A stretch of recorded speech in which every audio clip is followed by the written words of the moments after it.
Banyak pelajar Indonesia punya mimpi pengen kuliah di Jepang, tapi nggak tahu gimana caranya. Apa harus pinter banget?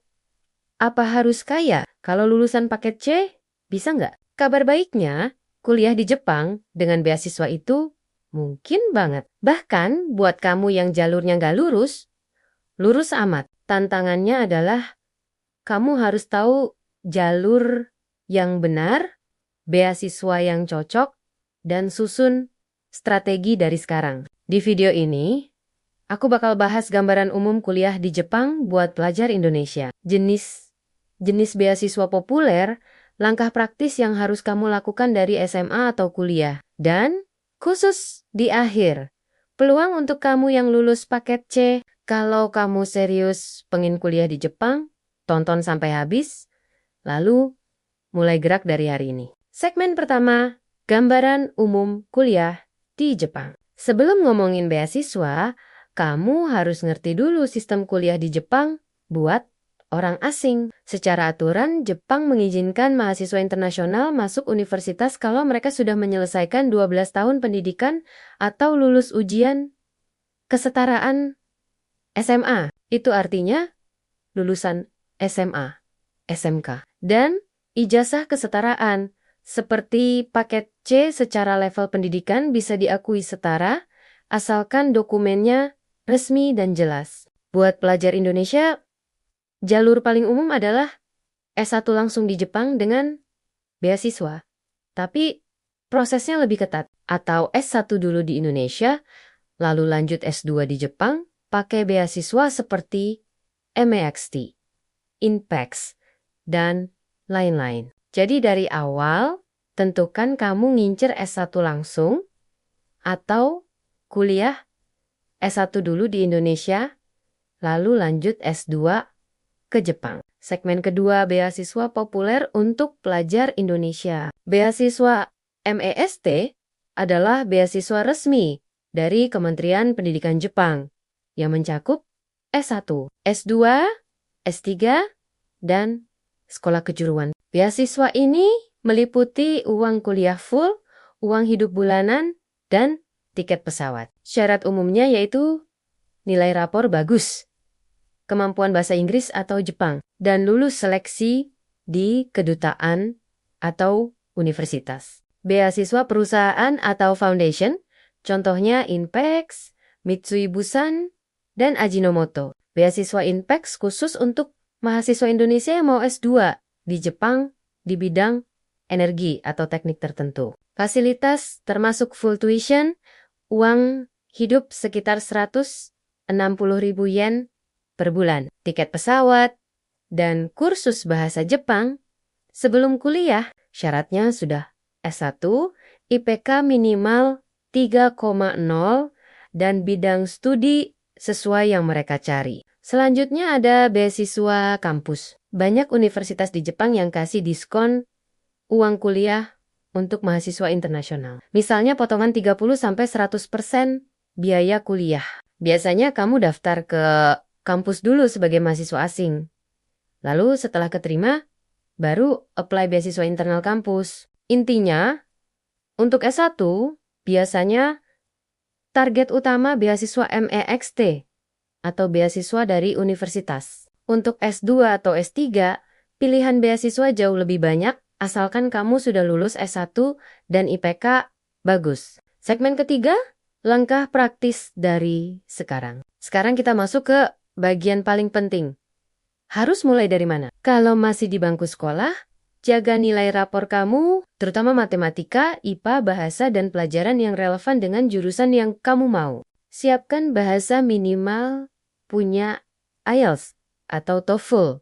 Kalau mau pakai English Track, banyak kampus butuh bukti kemampuan bahasa Inggris. Kalau mau jalur bahasa Jepang, mulai dari sekarang kejar JLPT. Minimal N5 sampai N3 untuk awal, lalu naik pelan.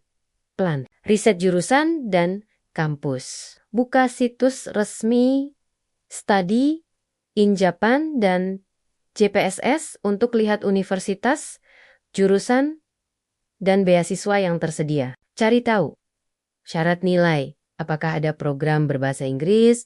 Apakah kampus itu punya beasiswa internal? Bangun profil dan pengalaman. Ikut lomba, organisasi, proyek sosial, atau kegiatan relevan dengan jurusanmu. Ini penting untuk personal statement dan wawancara beasiswa. Kalau kamu sudah kuliah S1 di Indonesia, fokus naikkan IPK target minimal 3,0 atau lebih tinggi. Kumpulkan pengalaman riset, magang, atau proyek, lalu bidik beasiswa seperti MC, INPEX, atau beasiswa Universitas Jepang. Segmen keempat, khusus, peluang untuk siswa, paket C. Kalau ditanya lulusan paket C, masih ada harapan kuliah di Jepang dengan beasiswa nggak? Jawabannya, masih ada peluang, tapi jalurnya biasanya tidak langsung dan butuh strategi khusus. Memang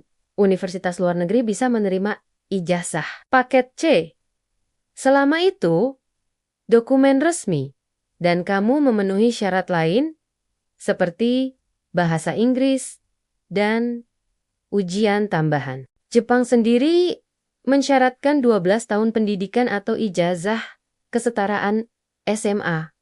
Artinya, secara prinsip, paket C bisa memenuhi syarat level pendidikan ini. Jadi, dari sisi formal, paket C bukan jalan buntu, tapi banyak beasiswa S1 ke Jepang yang sangat spesifik menyebut lulusan SMA dan kadang fokus ke SMA jalur reguler. Artinya, ada kemungkinan beberapa beasiswa S1 tidak secara eksplisit mengakomodasi lulusan paket C, terutama yang mensyaratkan rapor kelas 10-12 SMA reguler dengan format tertentu, namun untuk beasiswa yang hanya mensyaratkan telah menyelesaikan pendidikan setara SMA atau 12 tahun pendidikan. Kamu masih bisa mencoba, asalkan bisa menjelaskan status paket C kamu dengan jelas.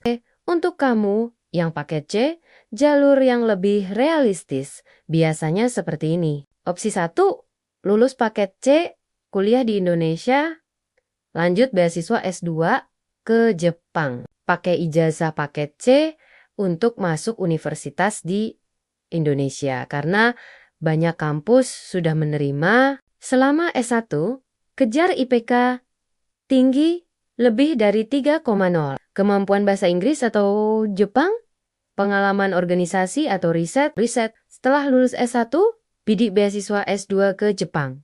MEXT, INPEX, beasiswa universitas, atau di level S2, yang dilihat itu ijazah S1 dan IPK, bukan lagi jalur SMA. Opsi 2, paket C, kursus persiapan atau language school, daftar Universitas Jepang, dan beasiswa kampus. Dengan ijazah paket C, kamu bisa cari program preparatory course atau sekolah bahasa Jepang yang menerima lulusan setara SMA.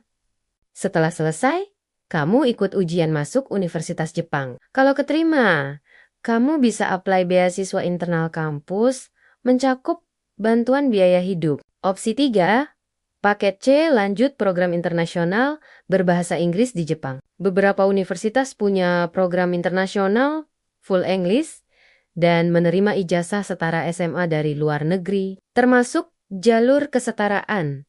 Selama kamu punya nilai dan kemampuan bahasa yang cukup, di sini paket C bisa dipertimbangkan sebagai high school equivalency. Tapi kamu harus siap jelaskan di email ke admission office dan seringkali perlu skor IELTS atau TOEFL kuat. Intinya jangan berharap semua beasiswa S1 Jepang terbuka lebar buat paket C.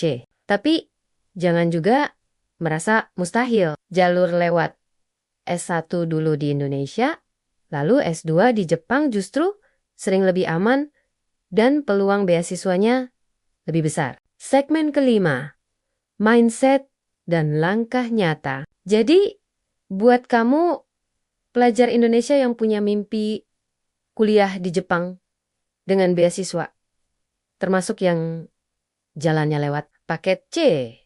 Poin pentingnya, pahami sistemnya. Jepang butuh bukti 12 tahun pendidikan atau setara, nilai yang kuat, dan kemampuan bahasa. Kenali beasiswa yang cocok, MEST, beasiswa perusahaan seperti Inpex, dan beasiswa universitas punya syarat yang berbeda. Untuk paket C, kamu mungkin perlu jalur 2 langkah.